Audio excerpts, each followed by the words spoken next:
لله وكفى والصلاة والسلام على عباده الذين اصطفى خصوصا على أفضلهم وخاتم النبيين محمد الأمين وعلى آله وصحبه أجمعين. أما بعد فقد قال الله تبارك وتعالى كما ورد في سورة الحجرات: أعوذ بالله من الشيطان الرجيم بسم الله الرحمن الرحيم. قالت الأعراب آمنا قل لم تؤمنوا ولكن قولوا أسلمنا ولما يدخل الإيمان في قلوبكم إلى قوله تعالى إنما المؤمنون الذين آمنوا بالله ورسوله ثم لم يرتابوا وجاهدوا بأموالهم وأنفسهم في سبيل الله أولئك هم الصادقون. وقال تبارك وتعالى كما ورد في سورة الصف: يا أيها الذين آمنوا هل أدلكم على تجارة تنجيكم من عذاب أليم تؤمنون بالله ورسوله وتجاهدون في سبيل الله بأموالكم وأنفسكم ذلكم خير لكم إن كنتم تعلمون. وقال عز وجل كما ورد في نفس السورة: إن الله يحب الذين يقاتلون في سبيله صفا كأنهم بنيان مرصوص. وعن الحارث الأشعري رضي الله عنه قال قال رسول الله صلى الله عليه وسلم: إني آمركم بخمس الله أمرني بهن بالجماعة والسمع والطاعة والهجرة والجهاد في سبيل الله. رواه الإمام أحمد والإمام الترمذي رحمهم الله. رب اشرح لي صدري ويسر لي أمري واحلل عقدة من لساني يفقهوا قولي. معزز حاضرین اور محترم خواتین، آج کی اس گفتگو کے لیے جو اعلان بذریعہ ہینڈ بل اور اخباری اشتہار کے ذریعے سے آپ کے سامنے آ چکا ہے، اس میں جہاد فی سبیل اللہ کے مین عنوان کے تحت 3 ذیلی عنوانات ہیں۔ جہاد فی سبیل اللہ کے ضمن میں خود اپنوں کو اور غیروں کو کیا مغالطے لاحق ہیں، دوسرے یہ کہ اس جہاد فی سبیل اللہ کی اصل حقیقت کیا ہے، اس کے مراحل اور لوازم کیا ہیں، تیسرے یہ کہ اس کی فرضیت اور لزوم کا کیا معاملہ ہے۔ تو جیسے کہ عام قاعدہ بھی ہے ہمارے دین میں، کلمہ طیبہ میں بھی پہلے نفی ہے پھر اثبات ہے، لا الہ الا اللہ۔ اسی طرح آیت الکرسی کے بعد بھی جو آیا ہے فَمَن يَكْفُرْ بِالطَّاغُوتِ وَيُؤْمِن بِاللَّهِ، اسی حوالے سے میں آج پہلے مغالطوں کے بارے میں گفتگو کر رہا ہوں کہ یہ جہاد فی سبیل اللہ کے ضمن میں وہ کون سے مغالطے ہیں جو اولاً خود مسلمانوں کو لاحق ہوئے ہیں، لیکن پھر ان پر بنیاد کھڑی کر دی گئی ہے اسلام کی رسوائی اور اسلام کی بدنامی کی۔ یہ دشمنوں کی جانب سے ہوا، اور ظاہر بات ہے کہ ان کا معاملہ وہی ہے کہ جو فارسی کے شعر میں کہا گیا ہے کہ نیش اقرب ناس پے تین است ابتدائے طبیعتش این است۔ بچھو کا ڈنک مارنا کسی کے ساتھ کینے یا دشمنی کی وجہ سے نہیں ہوتا، یہ تو اس کی طبیعت کا تقاضا ہے۔ تو دشمنوں کا تو تقاضا ہے، ان کی فطرت کا تقاضا ہے کہ وہ اسلام پر حملے کریں، لیکن یہ کہ اگر خود ہم نے اس کے لیے بنیاد فراہم کر دی ہو تو پہلے پھر ہمیں اپنے آپ کو ملامت کرنا چاہیے۔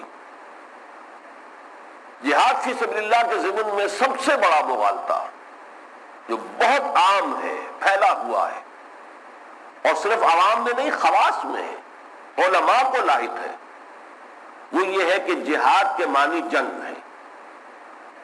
گویا کہ جہاد کو قتال کے مترادف یا ہم معنی قرار دے دیا گیا۔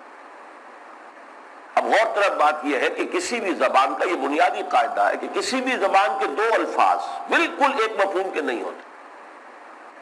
پھر اس سے آگے بڑھ کر بات ہے کہ 2 مستقل اصطلاحات ہیں جو قرآن میں استعمال ہو رہے ہیں۔ جہاد فی سبیل اللہ ایک مستقل اصطلاح ہے، قتال فی سبیل اللہ ایک مستقل اصطلاح ہے۔ میں نے ابھی جو آیات تلاوت کی تھی، چھوٹی سی سورت ہے، 14 آیات پر مشتمل سورہ صف، اور اس میں دونوں اصطلاحات آئی. آیت نمبر 4 میں قتال فی سبیل اللہ کی اصطلاح ہے ان اللہ یحب الذین یقاتلون فی سبیلہ صفا کانہم بنیان مرصوص. اور پھر آگے جا کر آیت نمبر 11 میں جہاد فی سبیل اللہ ہے تؤمنون باللہ ورسولہ وتجاہدون فی سبیل اللہ باموالکم وانفسکم. اب ان دونوں کو مترادف قرار دینا یقیناً بہت بڑی غلط. اصل میں یہ الفاظ یقیناً اس اعتبار سے کہ ایک دوسرے کی جگہ استعمال ہو جاتے ہیں قرآن میں ہوئے ہیں. اس کی مثالیں میری آج کی گفتگو میں بھی آئیں گی. لہذا میں یہی چاہتا ہوں کہ اس مسئلے کو واضح کر دیا جائے کہ قرآن حکیم کی بنیادی اصطلاحات میں سے دو اصطلاحات کے 3 جوڑے ایسے ہیں کہ جن کے بارے میں یہ ہے کہ ان میں ایک رشتہ ہے خاص اور عام کا. مثلا مومن اور مسلم بظاہر مترادف ہے، ایک ہی شخص کے لیے دونوں الفاظ کا استعمال ہو سکتا ہے، لیکن مسلم عام ہے، مومن خاص ہے. کیا معنی؟ کہ ہر مومن تو لازماً مسلم ہے لیکن ہر مسلم لازماً مومن نہیں ہے. چنانچہ آج جن آیات کے حوالے سے مجھے حقیقت جہاد پر گفتگو کرنی ہے، اس کی فرضیت اور لزوم پر، اس میں وہ آیت آ جائے گی جس میں کہ ان دونوں اصطلاحوں کو علیحدہ کر دیا گیا. اسی طرح کی 2 اصطلاحات پر مشتمل ایک اور جوڑی ہے نبی اور رسول. ان میں بھی باقی جو اور امتیازات ہیں یا اور اعتبارات سے کوئی فرق ہے، لیکن یہ سب کے نزدیک متفق علیہ کہ نبی عام ہے، رسول خاص ہے. یعنی ہر رسول تو لازماً نبی ہے لیکن ہر نبی لازماً رسول نہیں. بالکل یہی رشتہ ہے کہ جو جہاد اور قتال میں. جہاد عام ہے، قتال خاص ہے. قتال تو لازماً جہاد ہے لیکن جہاد لازماً قتال نہیں. اس کے بارے میں اہل علم نے ایک بہت عمدہ اصول جو ہے ان تینوں جوڑوں کے بارے میں وضع کیا ہے کہ اذا اجتمعا تفرقا واذا تفرقا اجتمعا. جب یہ کسی ایک جگہ پر دونوں الفاظ آئیں گے، نبی بھی رسول بھی، تو یقیناً وہاں بہت بڑا فرق ہوگا، کوئی کنٹراسٹ ہوگا، سائملٹینیس کنٹراسٹ. ایک ہی جگہ پر اگر یہ مسلم اور مومن آ رہے ہیں تو فرق ہوگا لازماً. ایک ہی جگہ پر قتال اور جہاد آ رہا ہے جیسا کہ میں نے سورہ صف کی مثال دی ہے تو فرق ہوگا لازماً. لیکن یہ کہ اگر علیحدہ علیحدہ استعمال ہو رہے ہیں تو یہ ایک دوسرے کی جگہ استعمال ہو جاتے ہیں. نبی کی جگہ رسول، رسول کی جگہ نبی، یہ الفاظ مستعمل ہو سکتے ہیں. جہاد کی جگہ قتال، قتال کی جگہ جہاد کے الفاظ استعمال ہو سکتے ہیں. مومن کی جگہ مسلم، مسلم کی جگہ مومن کے لفظ استعمال ہو سکتے ہیں. بہرحال اس فرق کو پیش نظر رکھیں. لیکن یہ سب سے بڑی غلطی اور سب سے زیادہ عام غلطی جو پھیلی ہوئی ہے کہ قتال اور جہاد کو مترادف قرار دے دیا گیا اور جہاد کے معنی جنگ ہے. اب اسی پر مبنی ہے خشت اول جو نہر معمار کا، تاثریہ میرور دیوار کا، جب اس پر تو نتائج نکلیں گے. اگر جہاد کا مطلب قتال ہے تو ظاہر بات ہے قتال تو ہر وقت ہوتا ہی نہیں، اور قتال کے بارے میں تقریباً یہ طے ہے کہ یہ فرض کفایہ ہے، الا یہ کہ کوئی ایسی استثنائی صورت ہو جائے جیسے کہ غزوہ تبوک کے موقع پر نفیر عام تھی کہ ہر شخص نکلے. لیکن عام طور پر تو ظاہر بات ہے کہ قتال جو ہے وہ فرض عین نہیں ہے، فرض کفایہ ہے. اگر 100 آدمیوں کی ضرورت ہے اور 100 آدمی نکل آئے، باقیوں کی طرف سے وہ فرض ادا ہو گیا.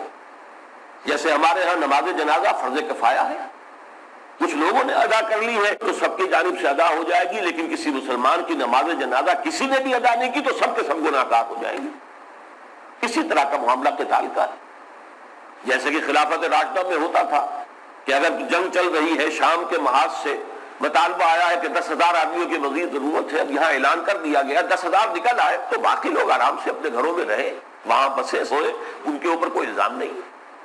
تو قتال اول تو ہر وقت ہے نہیں، اور ہے تو وہ فرض عین نہیں ہے، بالکل استثنائی حالات میں فرض عین بنتا ہے، ورنہ وہ فرض کفایہ ہے.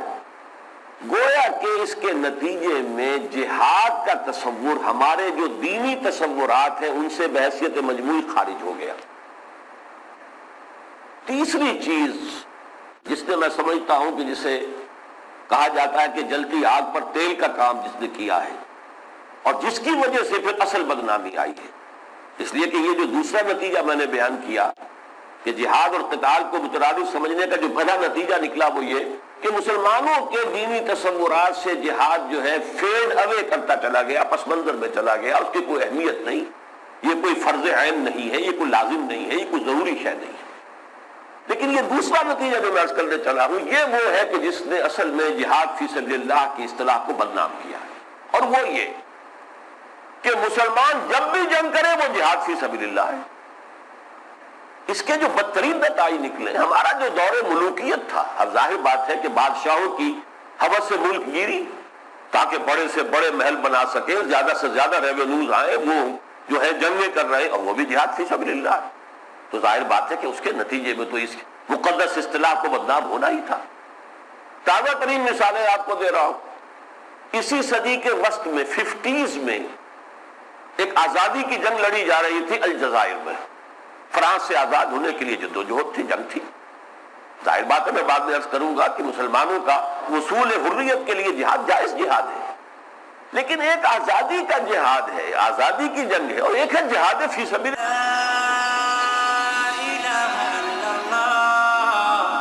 جہاد فی سبیل اللہ کے جو مراحل ہیں، اس کے جو لوازم ہیں، وہ وہاں بھی پورے نہیں ہوئے۔ اس اعتبار سے یہ سمجھ لیجئے کہ ہم نے مسلمان جب بھی جنگ کریں اس کے اوپر لیبل اگر ہم لگا دیتے ہیں جہاد فی سبیل اللہ کا، تو اس سے در حقیقت یہ نہایت مقدس اصطلاح جو ہے ہمارے دین کی وہ بدنام ہوئی ہے۔ اب آئیے میں اپنی گفتگو کے دوسرے حصے پر کہ اس کی اہمیت اور لزوم کا کیا عالم ہے عضو قرآن۔ ویسے تو اس میں قرآن مجید کی 20 آیات کوٹ کی جا سکتی، میں صرف 2 مقامات سے آپ کے سامنے آیات کوٹ کر رہا ہوں۔ ایک اس اعتبار سے کہ ایمان کا جزو لازم ہے جہاد فی سبیل اللہ، جہاد فی سبیل اللہ نہیں ہے تو ایمان نہیں ہے، بلکہ میں الفاظ استعمال کروں گا کہ ایمان حقیقی کے 2 اضافی ارکان ہیں، ایک یقین دل میں اور دوسرے جہاد عمل۔ اس کے لیے میں اب آپ کو سورہ حجرات کی 14ویں اور 15ویں آیات کا حوالہ دے رہا ہوں۔ 14ویں آیت میں شروع میں ایمان اور اسلام اس کو علیحدہ علیحدہ کر دیا، وہی اذا اجتمعا تفرقا، قالت الاعراب آمنا قل لم تؤمنوا ولكن قولوا اسلمنا۔ یہ بدو کلیم کر رہے ہیں، دعویٰ کر رہے ہیں کہ ہم ایمان لے آئے۔ اے نبی ان سے کہہ دیجئے تم ایمان ہرگز نہیں لائے ہو۔ ہرگز کا اضافہ میں کر رہا ہوں اس لیے کہ لم کے ساتھ یہاں نفی کی گئی ہے، ما آمنتم نہیں، لم تؤمنوا تم ہرگز ایمان نہیں لائے ہو، ولیکن قولوا اسلمنا بلکہ یوں کہو، تم یہ کہہ سکتے ہو ہم اسلام لے آئے یا ہم نے اطاعت قبول کر لی۔ لفظی ترجمہ کریں گے تو اطاعت قبول کر لی، سرنڈر کر دیا، اسلامی ریاست کی بالادستی تسلیم کر لی، اور اصطلاحی مفہوم میں بھی ہم اسلام لے آئے، ٹھیک ہے۔ لیکن اب اس کی مزید تاکید دیکھیے، وَلَمَّا يَدْخُلِ الْإِيمَانُ فِي قُلُوبِكُمْ، ابھی تک ایمان تمہارے دلوں میں داخل نہیں ہوا ہے۔ یعنی یہ ایک لیگل ایمان ہے، قانونی ایمان تو ہے، تم نے کہا اشہد ان لا الہ الا اللہ واشہد ان محمد رسول اللہ، ٹھیک ہے تم مسلمان ہو گئے ہو، لیکن اس مغالطے میں نہ رہنا کہ ایمان تمہیں حاصل ہو گیا۔ اب یہ جو فرق کیا گیا، دیکھیے وہی بات آ گئی، اذا اجتمعا تفرقا، ایک آیت میں جب 2 چیزیں آئی ہیں تو ان کا مفہوم اب جدا ہو جائے گا، اسلام اور ہے، ایمان اور ہے۔ قالت الاعراب آمنا قل لم تؤمنوا ولكن قولوا اسلمنا ولما يدخل الايمان في قلوبكم۔ اب اگلی آیت میں چونکہ پس منظر بن گیا کہ ایمان اور ہے، اسلام اور ہے، تو فطری طور پر ایک سوال پیدا ہوتا ہے کہ پھر ایمان کیا ہے، اس کی ڈیفینیشن کیا ہے، اس کے لوازم کیا ہیں، اس کی شرائط کیا ہے، وہ ہمارے علم میں آنا چاہیے۔ اس اعتبار سے میں اسے کہتا ہوں کہ ایمان حقیقی کی ڈیفینیشن، تعریف پر یہ قرآن کا ضربہ سنام ہے، یہ چوٹی کا مقام ہے قرآن کا، اس لیے کہ اس تمہید کے بعد کہ اسلام اور ہے، ایمان اور ہے، تمہارا اسلام تسلیم لیکن تمہارا ایمان کا دعویٰ رد۔ اب اس تمہید کے ساتھ جب آیت آ رہی ہے انما المؤمنون الذین آمنوا باللہ ورسولہ ثم لم یرتابوا وجاہدوا باموالہم وانفسہم فی سبیل اللہ اولئک ھم الصادقون۔ اب یہ آیت ایسی ہے، نوٹ کیجئے ذرا سی، یہ گرامر کی اصطلاح ہے کہ اس کے آغاز میں بھی اور اختتام پر بھی اسلوب حصر ہے۔ اسلوب حصر کسے کہتے ہیں؟ کہ ایک جملہ تو یہ ہے کہ زید عالم ہے، ایک مفہوم آپ کے ذہن میں آ گیا، زید عالم ہے۔ ایک اس میں ہی کا اضافہ ہو گیا، زید ہی عالم ہے، اب یہاں گویا کہ بقیہ سے نفی ہو گئی. یہ جو بھی 8-10 آدمی ہے یا جو بھی جن کا ذکر ہو رہا تھا کسی گروہ کا، ان میں سے عالم صرف ایک ہے جو غیر ہے، باقی سب عالم نہیں. اس کو کہتے ہیں اسلوب حصر. انما کلمہ حصر ہے، اور آخر میں اولئک هم الصادقون پھر اسلوب حصر ہے. تو دو طرح سے اس آیت میں ایمان حقیقی کی ڈیفینیشن کو جو ہے حصر کے اندر لے کر، اور اسی لیے میں اسے کہتا ہوں کہ جامع و مانع تعریف، وہ ڈیفینیشن کہ جس میں کسی شے کے تمام اجزاء جو لازمی ہے وہ بھی آ جائے، اور کوئی شے خارجی جو ہے اس میں جمع نہ ہو سکے، اس میں داخل نہ ہو. تو یہ جامع و مانع تعریف ہے ایمان کی. انما المؤمنون الذین آمنوا باللہ ورسولہ ثم لم یرتابوا. مومن حقیقی تو صرف وہ ہیں جو ایمان لائے اللہ پر، اس کے رسول پر، پھر ہرگز شک میں نہیں پڑے. یہ واحد مقام ہے قرآن مجید کا جہاں اس ایمان کے بعد ثم لم یرتابوا کا اضافہ ہے، جس سے معلوم ہو کہ وہ ایمان یقین کی شکل اختیار کر گیا. یقین بھی ایسا کہ شکوک و شبہات ایک کھانٹے اس میں چبھے ہوئے نہ ہو. پہلی شرط لازم تو یہ ہوئی ایمان حقیقی کی، اور دوسری شرط لازم وجاہدوا فی سبیل اللہ باموالہم وانفسہم اولئک ھم الصادقون. دوسرا یہ کہ انہوں نے جہاد کیا اللہ کے راستے میں اپنی جان اور مال کے ساتھ. انما المؤمنون الذین آمنوا باللہ ورسولہ ثم لم یرتابوا وجاہدوا باموالہم وانفسہم فی سبیل اللہ اولئک ھم الصادقون. صرف یہی لوگ ہیں جو سچے ہیں. سچے کس چیز میں؟ دعوی ایمان میں. اب اس کو ذرا میں چاہتا ہوں ٹیکنیکلی واضح کر دوں.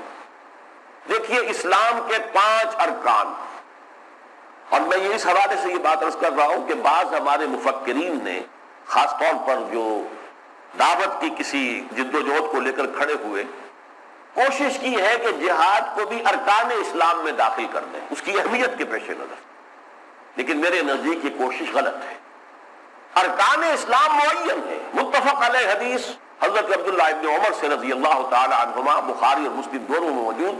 بنی الاسلام علی 5: شہادت اللہ الہ الا اللہ وان محمد رسول اللہ، واقام الصلاۃ وایتاء الزکوٰۃ وصوم رمضان وحج البیت من استطاع الیہ سبیلا. ان 5 میں سے نہ کسی کو ہم کم کر سکتے ہیں نہ اس میں کسی کا اضافہ کر سکتے. اسلام کے تو 5 ارکان یہی رہیں گے. کلمہ شہادت، اب ظاہر بات ہے کلمہ شہادت صرف زبان سے باللسان والا معاملہ ہے، اور اس کے ساتھ نماز، روزہ، حج، زکوٰۃ، 4 modes of worship، عبادات کی یہ 4 شکلیں. بہرحال یہاں یہ بات بالکل واضح ہے اس آیہ مبارکہ سے کہ ایمان کی ڈیفینیشن کا جزو لازم ہے جہاد فی سبیل اللہ. اس کے 2 ارکان لازم ہیں، ایک یقین دل میں اور دوسرے جہاد عمل میں. دوسرا مقام سورہ صف کی 2 آیات بالکل واضح کر رہی ہے کہ جہاد فی سبیل اللہ کے بغیر نجات نہیں ہے، عذاب الہی سے چھٹکارا ممکن نہیں ہے. آیت نمبر 10 میں سوال کیا گیا، یا ایھا الذین آمنوا هل ادلکم علی تجارۃ تنجیکم من عذاب الیم. اے ایمان کے دعوے داروں، کیا میں تمہاری رہنمائی کروں اس کاروبار کی طرف کہ جو تمہیں عذاب علیم سے چھٹکارا دلا دے، دردناک عذاب سے.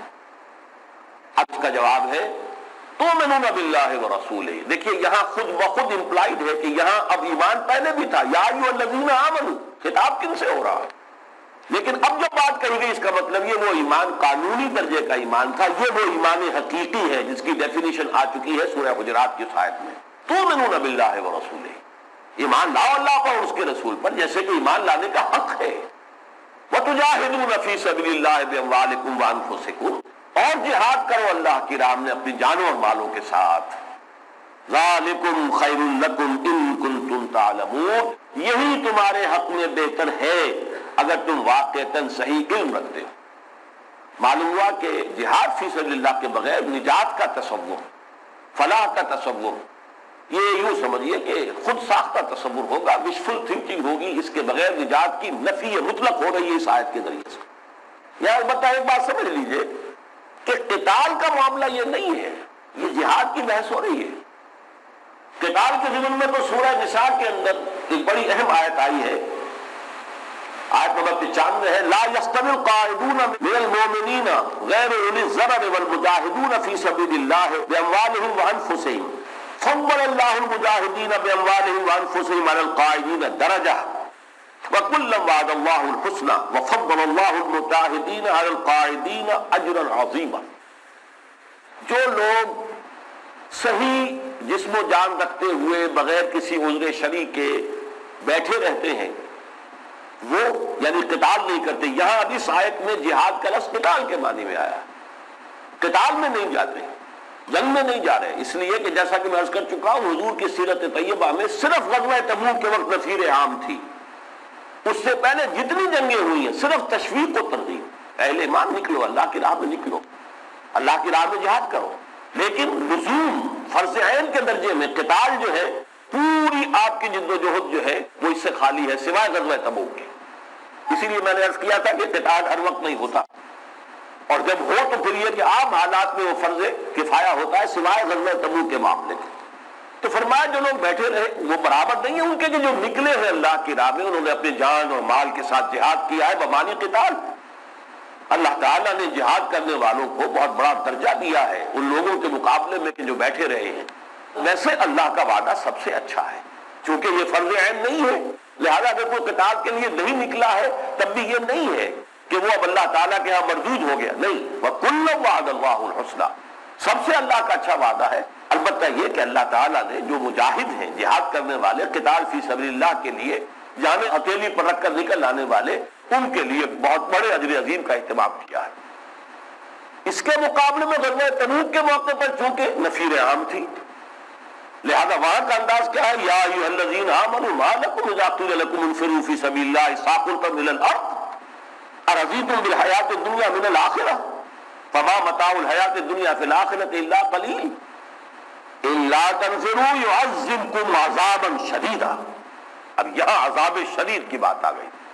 اہل ایمان تمہیں کیا ہو گیا ہے؟ تم سے کہا گیا نکلو اللہ کی راہ میں جنگ کے لیے قتال کے لیے اور تم زمین کی طرف دھنسے جا رہے ہو، بیٹھے جا رہے ہو.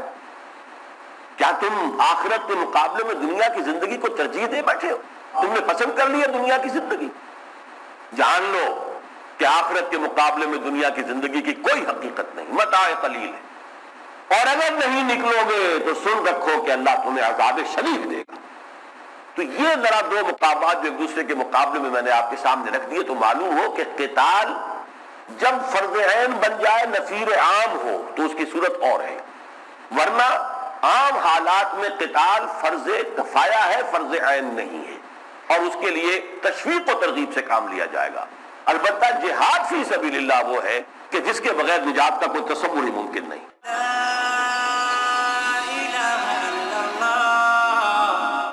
اب آئیے ہماری تیسری بحث شروع ہو رہی ہے. لغوی ذرا مباحث ہو جائے کہ یہ لفظ کہاں سے بنا ہے اور کیسے اس نے پھر درجہ بدرجہ ایک اصطلاح کی شکل اختیار کی. ظاہر بات ہے ہمارے دین کی جو اصطلاحات ہیں جو عربی زبان کے اندر الفاظ مستعمل تھے انہی میں سے اللہ نے پک اینڈ چوز کیا ہے اور انہی میں کچھ اضافی معنی جو ہے داخل کر کے انہیں اصطلاح کی شکل دی. جہد ہر شخص جانتا ہے، جیم ہاء دال کا مادہ جہد، کوشش، to strive for something, کسی چیز کے لیے جد و جہد کرنا، کوشش کرنا، محنت کرنا کسی چیز کے حصول کے لیے، یہ جہد ہے. لیکن جہاد یا مجاہدہ باب مفعلہ میں جب آ جائے گا تو یہاں اب دو طرفہ عمل ہو جائے گا. جہد کے مقابلے میں، جہد کسی رکاوٹ کے مقابلے میں. اس کے لیے انگریزی لفظ ہوگا بہترین to struggle against something. Struggle کے ساتھ ہمیشہ آپ کو struggling against heavy odds, against کا لفظ جو ہے مناسبت کے ساتھ آتا ہے، اور اسٹرائیو کے ساتھ to strive for something, کسی مقصد کے لیے. تو گویا کہ جہد جو ہے وہ ایک یک طرفہ عمل ہے، آپ کوشش کر رہے ہیں کسی کام کے لیے. اور جہاد جبکہ کوئی مقابلے کے اندر کوئی رکاوٹ موجود ہے، آپ بھی ایک کوشش کر رہے ہیں، کوئی اور بھی کوشش کر رہا ہے، کوشش کا کوشش سے مقابلہ ہو رہا ہے، کوشش کا کوشش سے تصادم ہو رہا ہے، تو یہ جہاد ہے. بالکل اسی طریقے سے قتل اور قتال ہے. قتل ایک یک طرفہ عمل ہے. ایک شخص جا رہا تھا، کسی نے گولی مار دی، اسے تو پتہ بھی نہیں تھا، اس کے ساتھ گمان میں بات نہیں تھی کہ کوئی مجھے گولی مار دے گا، قتل ہو گیا، یک طرفہ عمل ہے. لیکن قتال یا مقاتلہ باب مفعلہ میں جب آئے گا تو اب یہاں پر یہ ہے کہ دو فریق ایک دوسرے کو قتل کرنے کے درپے ہیں. قتل کے مقابلے میں آ رہا ہے. ایک فوج دوسری فوج کے مقابلے میں، وہ اس کو قتل کرنا چاہتا ہے، یہ ان کو قتل کرنا چاہتا ہے. اب یہ قتال بن گیا.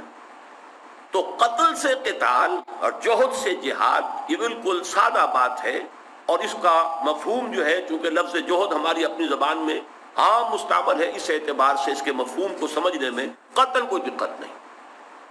اب آئیے یہ اصطلاح جو بنی ہے، سب سے پہلے مکی صورتوں میں دیکھتے ہیں جہاد فی اللہ، وہاں لفظ سبیل نہیں آتا۔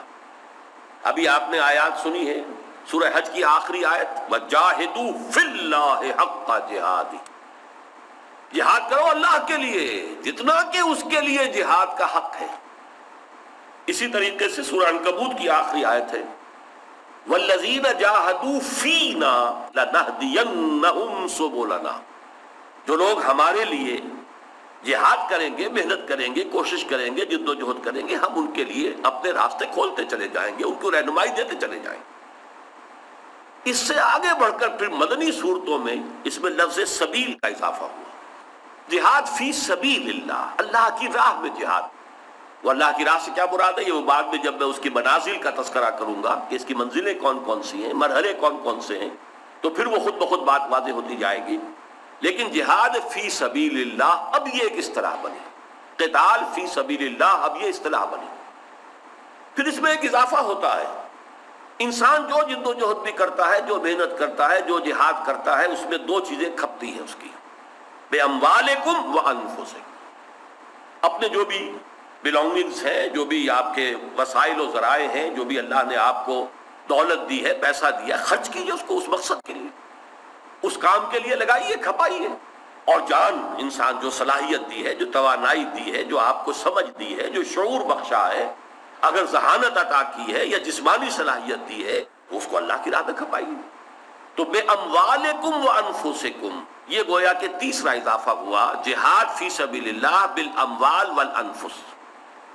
اس کے علاوہ جو با کے تعدیے کے ساتھ قرآن مجید میں تو صرف ایک جگہ آیا ہے اور لفظ، اور وہ ہے جہاد بالقرآن، قرآن کے ذریعے سے جہاد۔ ہتھیار کون سا ہوگا، کس چیز کو استعمال کریں گے؟ چنانچہ سورۃ الفرقان میں جس کا آغاز ہی ہوا ہے تبارک الذی نزل الفرقان علی عبدہ لیکون للعالمین نذیرا، اور اس سورہ مبارکہ کے تانا بانا جو ہے اس میں قرآن مجید سے متعلق مضامین بہت گویا کہ بنے ہوئے ہیں۔ اسی میں آیا ہے فلا تطع الکافرین وجاہدہم بہ جہادا کبیرا، اے نبی آپ ان کافروں کی باتیں نہ مانیے، اور آپ تو اس قرآن کے ذریعے سے ان کے خلاف جہاد جاری رکھیے، جہاد کبیر، پورے زور شور کے ساتھ جہاد کیجیے قرآن کے ذریعے سے۔ ویسے حدیث میں 3 اصطلاحات اور بھی آئی ہیں، جہاد بالقلب، کسی شے سے شدید نفرت، یہ بھی در حقیقت ایک جہاد ہے اس کے خلاف۔ پھر جہاد باللسان، اس کے خلاف زبان کھولنا، یہ جہاد کا اگلا درجہ ہے۔ پھر جہاد بالید، ہاتھ سے، طاقت سے، قوت کے ساتھ اس کے خلاف کوئی کوشش کرنا، یہ گویا کہ سب سے اونچا درجہ ہے۔ 2 احادیث میں یہ درجات بیان ہوئے ہیں، حضرت ابو سعید خدری رضی اللہ تعالیٰ عنہ سے، یہ مسلم شریف کی روایت ہے، من رأى منكم منكرا فليغيره بيده فإن لم يستطع فبلسانه فإن لم يستطع فبقلبه وذلك أضعف الإيمان۔ اور اسی مضمون کو لفظ جہاد کے حوالے سے حضرت عبداللہ ابن مسعود نے بیان کیا۔ حضور نے فرمایا کہ مجھ سے پہلے اللہ نے کسی نبی کو اس کی امت کی طرف مبعوث نہیں کیا مگر یہ کہ کچھ نہ کچھ اس کے صحابی، کچھ نہ کچھ حواری ہوتے تھے، لیکن بعد میں ایسے ناخلف لوگ آ جاتے تھے جو کہتے وہ تھے جو کرتے نہیں تھے، اور کرتے وہ تھے جس کا انہیں حکم نہیں ہوا۔ یفعلون ما لا یؤمرون ویقولون ما لا یفعلون فمن جاہدہم بیدہ فہو مومن، تو جو ایسے لوگوں کے خلاف جہاد کرے گا اپنے ہاتھ سے، طاقت سے، وہ مومن ہوگا۔ ومن جاہدہم بلسانہ فہو مومن، اور جو ایسے لوگوں کے خلاف جہاد کرے گا زبان سے، وہ مومن ہوگا۔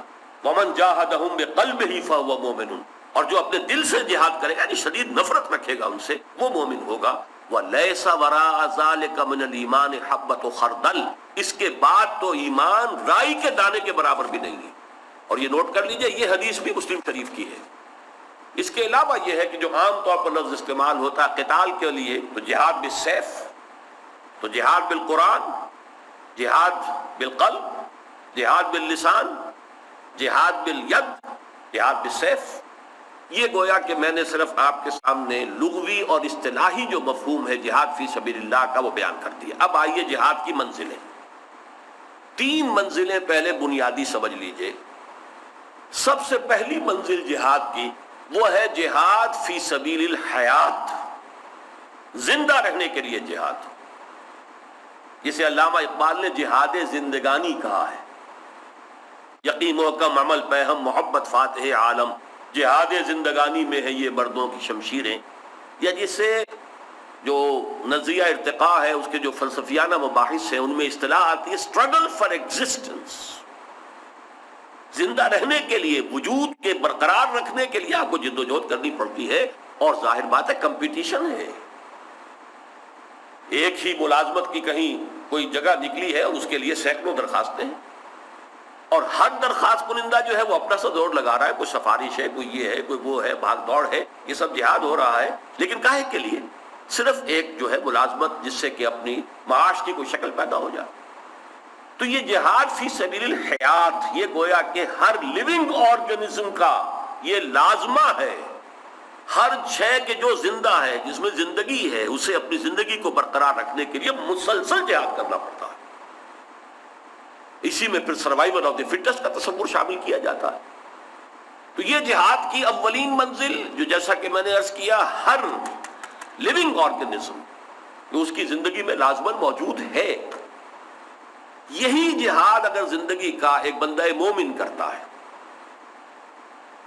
تو یہ اس کی عبادت کے درجے میں آ جاتا، بشرطے کہ وہ جو احکام خداوندی ہیں ان کی پابندی کرتے ہوئے کرے، معاش کما رہا ہے بشرطے کہ حلال اور حرام کی حدود کو بالکل قائم رکھتے ہوئے، صرف حلال پر اکتفا کرتے ہوئے اور حرام کی طرف قتل کو رجحان نہ ہوتے ہوئے اگر یہ جہاد ہو رہا ہے فی سبیل الحیات تو یہ عبادت کے درجے میں۔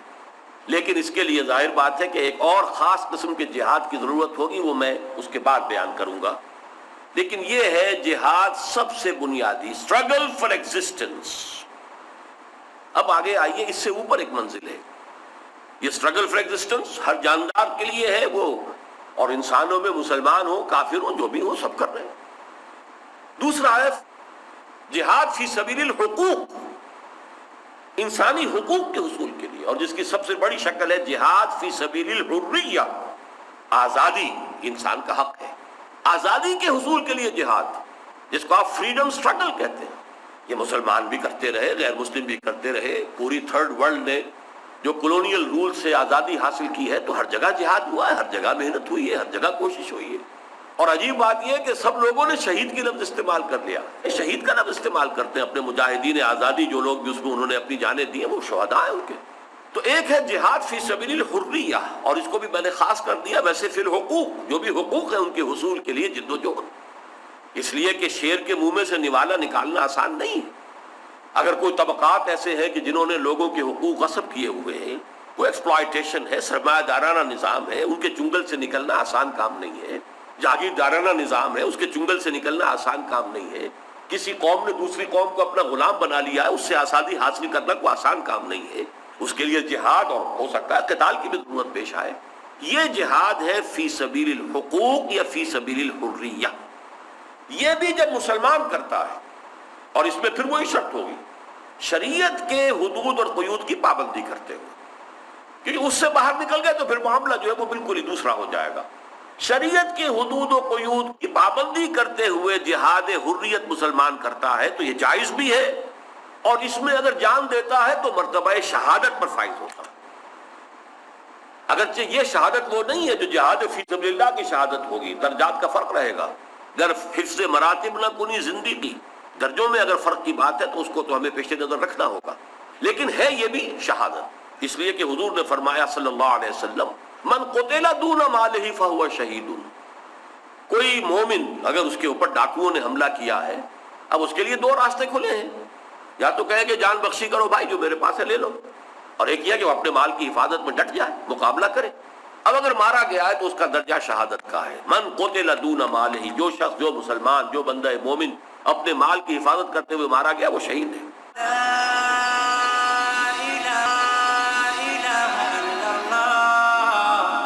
یہ 2 ہیں جو بنیادی منزلیں سمجھ لیجئے، پہلی دوسری، اب اس پہ آتی ہے تیسری منزل، کسی نظریے اور نظام کی بنیاد پر جہاد۔ آپ کسی خاص نظریے کے قائل ہو گئے ہیں، اس کی حقانیت جو ہے وہ آپ کے دل میں بیٹھ گئی ہے، جاگزی ہو گئی ہے، اب آپ چاہتے ہیں اس نظریے کا پرچار ہو اور اس نظریے پر مبنی نظام قائم ہو، اس کے منافی نظام ہے تو اس کو بدلا جائے، اس کو ختم کیا جائے، برہم زن علامہ اقبال کے الفاظ میں، کہ اس کو توڑ پھوڑ کر، یا جیسے کہ شاہ ولی اللہ نے کہا تھا فک کل نظام، اس پورے نظام کی جو ہے تجزیہ بکھیری جائے، اور وہ نظام کے جو آپ کا جو نظریہ ہے اس پر مبنی اس کو قائم کیا جائے۔ یہ ہے بلند ترین منزل جہاد کی۔ کبھی عمومی اصطلاح میں استعمال کر رہا ہوں، جہاد فی سبیل اللہ نہیں۔ پہلی منزل جہاد فی سبیل الحیات، اسٹرگل فار ایگزسٹنس۔ دوسری منزل جہاد فی سبیل الحقوق، اور جن میں سب سے بڑھ کر حریہ، جہاد فی سبیل الحریہ ہے۔ لیکن تیسری منزل ہے جو انسان کے، یوں سمجھیے کہ جو اس کے خیالات، نظریات، عقائد، اس کا فکر، اس کی سوچ، اس سے اس کا تعلق ہے، اور وہ جہاد جو ہے پھر ظاہر بات ہے کہ اس نظریے پر مبنی کوئی نظام ہوگا، تو اس نظریے کو پھیلانا، عام کرنا، اور اس نظریے پر مبنی نظام قائم کرنا، اس کے لیے جو جہاد ہوگا وہ جہاد جو ہے وہ نظریاتی جہاد اور نظام کا جہاد جو ہے۔ اب اس کو آپ نوٹ کیجئے، میں نے مثال سب سے پہلے کمیونسٹ کی دی، کسی کے ذہن میں مارکسسٹ فلسفی بیٹھ گئی ہے، اسی کو صحیح سمجھتا ہے، تاریخ کی وہی تعبیر اس سے حق معلوم ہوئی ہے، اب اس کی بنیاد پر اس نے اس نظریے کو پھیلایا، پھر انقلاب برپا کرنے کے لیے تن من دھن کی بازی لگا دی۔ یہ جہاد فی سبیل الاشتراکیہ، اشتراکیت کے راستے میں جہاد، جہاد فی سبیل الڈیمقراطیہ، ڈیموکریسی کے راستے میں۔ آپ جو ہے جو فیوڈل سسٹم ہے یا اور اسی طرح کی جو بھی عوام کی گردنوں کے اوپر جن لوگوں نے اپنی خدائی کے تخت جو ہے جمع رکھے ہیں، ان سے آزادی حاصل کرنا، ڈیموکریسی قائم کرنا، حقوق حاصل کرنا جہاد ہے۔ اسی طریقے سے نوٹ کیجئے جہاد فی سبیل شرک، شرک کے لیے جہاد کرنا، اور اس معنی میں یہ لفظ قرآن مجید میں 2 جگہ آیا ہے، مشرک والدین کے لیے جہاد، سورہ عنکبوت میں بھی اور سورہ لقمان میں بھی۔ وَإِن جَاهَدَاكَ عَلَىٰ أَن تُشْرِكَ بِي مَا لَيْسَ لَكَ بِهِ عِلْمٌ فَلَا تُطِعْهُمَا وَإِن جَاهَدَاكَ لِتُشْرِكَ بِي مَا لَيْسَ لَكَ بِهِ عِلْمٌ فَلَا تُطِعْهُمَا، صرف عَلَىٰ أَن اور لے یہ فرق ہے، باقی بالکل وہی آیت کہ جو مشرک والدین تھے ان کے جب بیٹے، ان کے نوجوان بیٹے ایمان لے آئے محمد رسول اللہ صلی اللہ علیہ وسلم پر، تب سارا دباؤ جو تھا مشرک والدین کی طرف سے وہ یہ تھا کہ واپس آؤ، اپنے آبائی دین میں واپس آؤ، چھوڑو اس محمد کے دین کو۔ یہ ان کا دباؤ، یہ ان کی کوشش، یہ در حقیقت ان کا جہاد تھا فی سبیل الاشتراکیہ، فی سبیل الباطل، فی سبیل الکفر، فی سبیل الطاغوت۔ چنانچہ قرآن مجید میں وہ آیت بھی آئی ہے، الذین آمنوا یقاتلون فی سبیل اللہ والذین کفروا یقاتلون فی سبیل الطاغوت۔ ظاہر بات ہے کہ بدر میں ابو جہل جو فوج لے کر آیا تھا، کیا وہ مجاہد نہیں تھے؟ مجاہد تھے، جانیں ہتھیلی پر رکھ کر آئے تھے، وہ بھی مجاہد تھے، لیکن وہ مجاہد فی سبیل شیطان تھے، مجاہد فی سبیل طاغوت تھے، مجاہد فی سبیل شرک تھے، جبکہ ادھر محمد رسول اللہ والذین معہ صلی اللہ علیہ وسلم و رضی اللہ تعالی عنہم اجمعین وہ مجاہدین فی سبیل اللہ تھے۔ یہاں اب آ کر مجاہدین فی سبیل اللہ، جہاد فی سبیل اللہ کی اصطلاح معین ہوئی کہ یہ جہاد کی تیسری منزل ہے جس کی بنیاد کسی نظریے پر ہے، اور وہ نظریہ اسلام میں ایمان ہے۔ ایمان کے اس نظریے پر ایک نظام قائم ہوتا ہے، اس نظام کو قائم کرنے کی جد و جہد یہ ہے جہاد فی سبیل اللہ۔ اب آئیے اس جہاد فی سبیل اللہ کی بھی 3 منزلیں ہیں، ان کو اچھی طرح سمجھ لیں۔ اس میں سب سے پہلے ہے نفس کے خلاف جہاد۔ وہ جو میں نے عرض کیا تھا کہ اگر کوئی بندہ مومن وہ بھی جہاد فی سبیل الحیات، اسٹرگل فار ایگزسٹنس کے لیے جد و جہد کر رہا ہے، لیکن اگر وہ حلال اور حرام کے حدود کو پیش نظر رکھتے ہوئے کر رہا ہے، حرام سے بالکل یا اجتناب کرتے ہوئے صرف حلال پر اکتفا کرتے ہوئے کر رہا ہے، تو وہ اس کے لیے عبادت کے درجے میں۔ اب یہ اپنے آپ کو اس احکام شریعت کا پابند بنانا، اس کے لیے ایک جہاد کی ضرورت ہے۔ یہ جہاد جو ہے پہلی منزل، خود مسلمان ہونے کے لیے جہاد، خود اللہ کی اطاعت پر کاربند ہونے کے لیے جہاد، خود شریعت کو اپنے اوپر نافذ کرنے کے لیے جہاد، خود اپنے وجود پر اللہ کی حکومت قائم کرنے کے لیے جہاد، یہ جہاد کی اولین منزل ہے، جہاد فی سبیل اللہ کی، اور اولین ہونے کے ناطے اہم ترین ہے۔ نوٹ کر لیجیے، اس پہلی منزل پر دوسری منزل آئے گی جو اس سے بلندتر ہوگی، اس کے اوپر تیسری منزل آئے گی وہ اس سے بھی بلند ہوگی، بلند ترین ہوگی تین منزلوں میں، لیکن اہم ترین منزل پہلی ہے۔ پہلی ہوگی تو دوسری بنے گی، دوسری ہوگی تو تیسری بنے گی، اور اوپر کی دونوں منزلوں کی بھی تمام جو اس کی پختگی کا اور اس کی مضبوطی کا دار و مدار ہے وہ بالکل لیا پہلی منزل پر ہے۔ اس حوالے سے اہم ترین منزل جو ہے جہاد کے لیے ہے کہ اللہ کے قوانین، اللہ کی شریعت کے اوامر و نواہی کا اپنے آپ کو پابند کرنے کے لیے جہاد۔ اس کے لیے سب سے پہلے جہاد کرنا پڑتا اپنے نفس امارہ سے، ان النفس لامارۃ بالسوء۔ مراد کیا ہے؟ دیکھیے، ایمان کا نور قلب میں پیدا ہوتا ہے۔ مثل نورہ کمشکاۃ فیہا مصباح، اور اس میں حضرت عبداللہ ابن عباس رضی اللہ تعالیٰ عنہما کے نزدیک یہاں الفاظ جو ہیں وہ محذوف ہیں۔ مثل نورہ فی قلب المومن، مومن کے دل میں جو نور آتا ہے، نور ایمان، نور علی نور، یہ نور قلب میں آیا۔ اب یہاں نوٹ کیجئے حضور کا فرمان، نہایت حکیمانہ فرمان۔ آپ سے پوچھا گیا ای الجہاد افضل یا رسول اللہ، اے اللہ کے رسول یہ فرمائیے سب سے افضل جہاد کون سا ہے؟ فرمایا ان تجاہد نفسک فی طاعت اللہ، افضل جہاد یہ ہے کہ تم اپنے نفس کے خلاف جہاد کرو، اسے اللہ کا مطیع بنانے کے لیے۔ افضل، دیکھیے یہاں دو الفاظ علیحدہ ہو جائیں گے، افضل اور اعلیٰ۔ اعلیٰ ہے بلند ترین، بلند ترین منزل تو تیسری آئے گی، بلند ترین منزل وہ تیسری ہے، لیکن یہ پہلی منزل افضل ہے۔ کس معنی میں؟ کہ یہ مضبوط اور مستحکم ہوگی تو اگلی منزل کے اوپر تعمیر کا سوال پیدا ہوگا۔ اگر یہی کمزور ہے تو آپ نے اگر مزید بوجھ ڈال دیا تو ویسے ہی بیٹھ جائے۔ تو افضل یہ ہے۔ بالکل اسی طرح کا معاملہ ہے کہ ہمیں معلوم ہے افضل اور اعجب کا فرق کیا ہے حضور نے صلی اللہ علیہ وسلم۔ ہمیں معلوم ہے کہ ایمان افضل تو ہے صحابہ کرام کا، یہاں تک کہ ہمارا یہ عقیدہ ہے کہ ادنا سے ادنا صحابی کا ایمان بھی بڑے سے بڑے ولی اللہ سے افضل ہے۔ لیکن اعجب کا لفظ استعمال کیا حضور نے ایک حدیث میں، کہ کیا تم جانتے ہو کہ کون ہے اعجب الایمان، سب سے زیادہ خوبصورت ایمان کن کا ہے، عجیب دل کو لبھانے والا ایمان کس کا ہے؟ صحابہ سے سوال کیا، اب انہوں نے جواب دیا الملائکہ، فرشتے، یقین کامل اللہ کے حضور میں ہے۔ فرمایا وما لهم لا يؤمنون وهم عند ربهم، وہ کیسے ایمان نہ لائیں، وہ تو اپنے رب کے پاس ہی ہے، تو کون سا کمال ان کا ہوا ایمان؟ دوسرے اٹیمپٹ میں انہوں نے کہا فالرسل، پھر رسولوں کا ایمان، فرمایا وما لهم لا يؤمنون والوحی ينزل عليهم، وہ کیسے ایمان نہ لاتے، ان پر تو وحی نازل ہوتی ہے۔ تیسرے میں پھر انہوں نے بڑی ہمت کر کے جرأت کر کے فنحن، پھر ہم ہیں، ہمارا ایمان ہے۔ آپ نے وما لکم لا تؤمنون وانا بین اظہرکم، تم کیسے ایمان نہ لاتے جبکہ میں تمہارے مابین موجود۔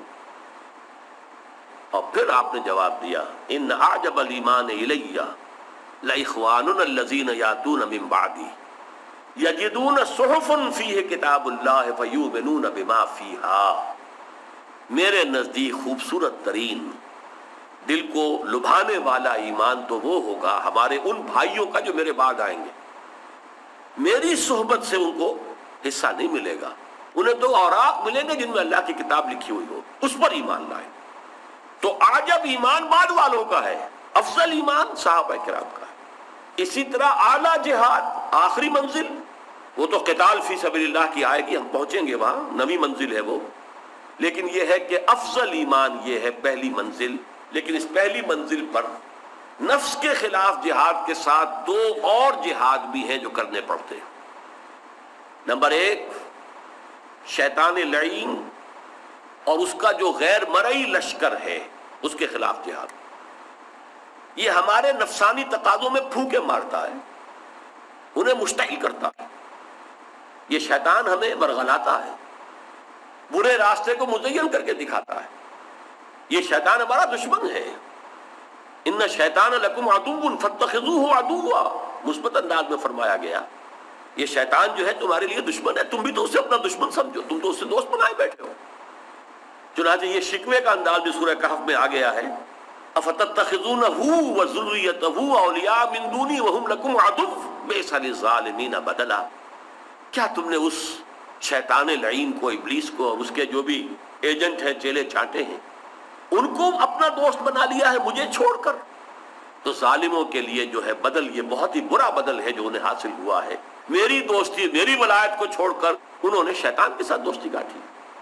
تو شیطان کے خلاف جنگ، اور شیطان وہ ہے، ایک طرف قرآن مجید کہتا ہے اِنَّهُ يَرَاكُمْ هُوَ وَقَبِيلُهُ مِنْ حَيْثُ لَا تَرَوْنَهُمْ، وہ تو تم پر وہاں سے حملہ آور ہوتا ہے، نہ صرف وہ بلکہ وہ جو غیر مرئی ایک اور جن ہر انسان کے ساتھ لگا دیا گیا، قبیلہ، حدیث میں آیا ہے ہر انسان کے ساتھ ایک شیطان لگا دیا گیا ہے۔ یہ وہی غیر مرئی جنات میں سے جو شیطان ہے، ہر انسان کے ساتھ ایک شیطان ہے۔